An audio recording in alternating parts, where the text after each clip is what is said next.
Isang kakaibang nilalang ang nahuli ng isang lalaki para itong mga sanga ng kahoy na gumagalaw. Meron itong bibig sa ilalim. Ito naman ay maikukumpara sa buhok na ahas na medusa. At ito ay para talagang halaman. Pero nung dumaan ang isang maliit na isda ay bigla itong bumaluktot at na-trap na ang isda. Meron ding kulay orange. Napaka-creepy. Mala-alien ang mga itsura. Ang mga gumagalaw na galamay daw nito ay umaabot ng 5,000 ang bilang at kayang humaba ng 1 meter. Ano nga ba ang nilalang na ito?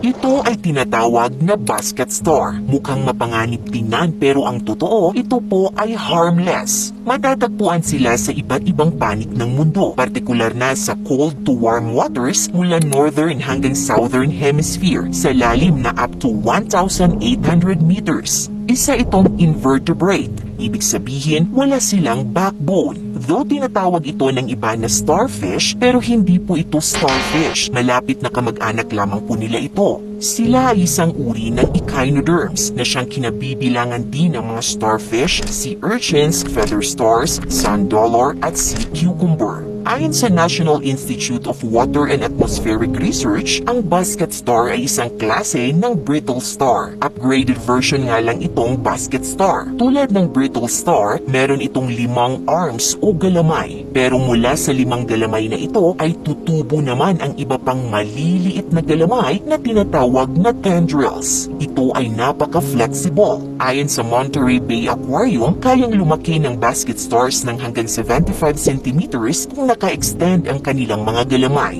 Meron din itong parang disc sa gitna na maaaring lumaki ng mahigit 12 centimeters ang diameter. Dito matatagpuan ang kanilang internal organs at ang kanilang bibig. Ang kanilang libo-libong mga galamay ay merong microscopic hooks na siyang naglalabas ng sticky mucus na nakatutulong mapadali ang pagkuha nila ng pagkain. Ang kanilang sticky hooks ang isa ring factor kung bakit kaya nilang manatili at dumikit sa mga sponges at corals. Kabilang sa kanilang kinakain ay ang zooplankton, maliliit na crustaceans, jellyfish at ibang maliliit na hayop. Ang mga basket star ay dumidepende sa current ng tubig para makakain at kakaiba rin ang kanilang technique. Ini-extend o ibinubuka nila ang kanilang mga galamay upang makabuo ng isang intricate net o basket na siyang nagiging trap para sa kanilang pagkain. Sa oras na makakuha sila ng pagkain ay agad itong i-deliver sa kanilang bibig na matatagpuan sa ilalim ng central disc nito. Mas aktibo sila sa gabi. Sa umaga ay kadalasang nagtatago lang sila sa mga corals at nakatiklop. Kapag nakaramdam ng panganib, binabaluktot nila ang kanilang mga tendrils. May kakayahan silang mabuhay sa loob ng hanggang 35 years. At alam nyo ba, wala silang anus o butas ng puwet, kaya iniluluwa lang nila ang anumang remains sa kanilang bibig matapos ang proseso ng digestion. Bukod pa dito, meron din silang kakayahan na kung tawagin ay regeneration. Ito ay isang proseso kung saan ang naputol na parte ng katawan ay kusang tumutubo na halos kapareho or almost identical sa original structure nito.